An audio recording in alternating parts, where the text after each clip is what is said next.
How many of you drink coffee every day? Do you drink 1, 2, 3, 4 cups?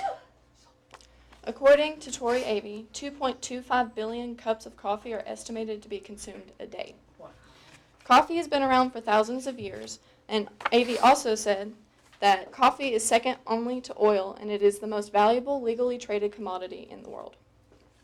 Now, there are many different brands and different coffee house chains like Starbucks and Dunkin's, but where did it come from? The history of coffee, as we will explore, can be put into 3 main points, including the Ethiopian legend, the evolution of how coffee has been consumed, and how it spread worldwide.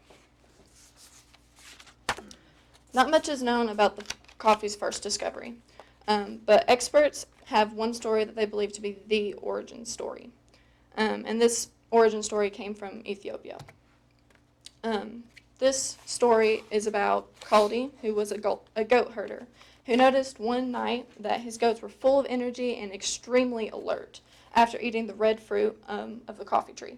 So he was curious about this and actually tried it himself and found the effects to be the same.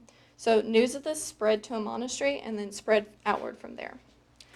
During the time after this discovery, the way it has, the consumption has evolved a lot. So originally, people just ate the red fruit of the coffee tree. They didn't know that it was the beans that actually provided the energy. And so the first step that they took from just eating the fruit is they would actually crush up the fruit and mix it with animal fat. And then it was like the world's first energy snack bar. And then in 1080, Arab traders began to boil the fruit into a hot drink. But it wasn't until the 13th century that the traders and merchants actually began to roast the beans, which is very important in the following information. And this is where we kind of start to see modern brewing methods come to light. And according to Sean Paganini, the world's first coffee house opened in 1475 in Constantinople, also known as Istanbul, Turkey. And this picture right here is actually from Kivahan, which is the name of the coffee house. So we've just finished discussing the Ethiopian legend and the evolution of how coffee has been consumed. For 500 years, coffee trees were not found out of the Middle East. No coffee trees anywhere. Now, remember when I mentioned that they started roasting the beans? They started to roast the beans to make them infertile so people couldn't take it out of the Middle East, and they grow their own coffee trees. So they controlled the coffee market, the coffee economy, for 500 years. But thanks to a Mecca pilgrimage, Baba Budan actually strapped fertile coffee beans to his abdomen and smuggled it out of the Middle East. And thanks to him smuggling it out of the Middle East, it made its way up into Europe, into France, Spain, and Portugal. From there, it actually spread outward, and they sent it to their colonies all the way down into South America, into the Gulf of Mexico.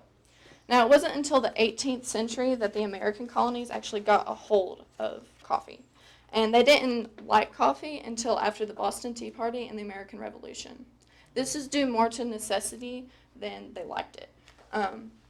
In the war, they needed something to help keep the soldiers on their feet and full of energy. So after the American Revolution, people eventually started getting a taste for it. And as time has moved forward,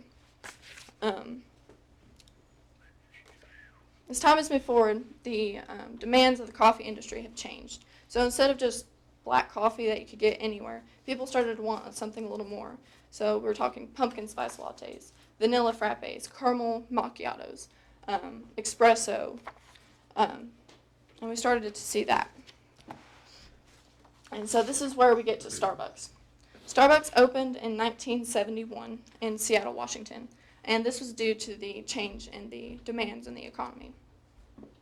So in conclusion, we have explored coffee's history and how it has evolved. From the red fruit bars all the way up to specialty drinks, coffee has made leaps and bounds.